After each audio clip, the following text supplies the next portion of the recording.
عمرك فكرتي إن أكتر حاجة ممكن تكسر نفسية ابنك هي الحاجة اللي انت فاكرة إنها هتحميه؟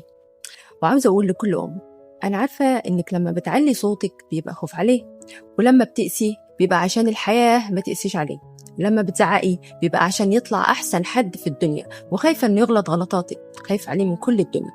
أغلب مظاهر القسوة على الأولاد بيكون وراها حب، ومحدش فينا بيصحى الصبح ناوي يوجع ابنه. كلنا بنحب أولادنا وبنحاول نربيهم بأفضل طريقة نعرفها، لكن الطفل مش بيفهم نيتك أصلا ولا قصدك من إنك بتعلي صوتك وبتزعقي. حتى لو وضحتي دايما هو بيفهم إحساسه. كل مرة بيسمع منك أنت مش بتعرف تعمل حاجة صح أو بص لغير، هو مش بيتعلم يبقى قوي، هو بيتعلم يخبي وجعه ويخاف كمان إن هو يعبر عن نفسه.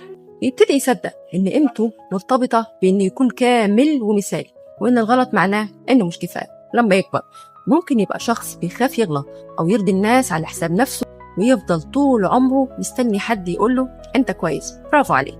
عشان كده إحنا مش محتاجين نبقى آباء وأمهات كاملين، إحنا محتاجين نبقى الظهر اللي ولادنا يرجعوا له، مش الخوف اللي بيهربوا منه.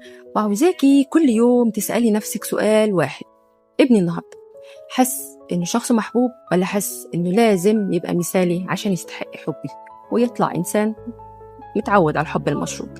لأن أطفالنا ممكن ينسوا مواقف كتير مننا، لكن عمرهم ما هينسوا إحنا خليناهم يحسوا بإيه هم صغيرين.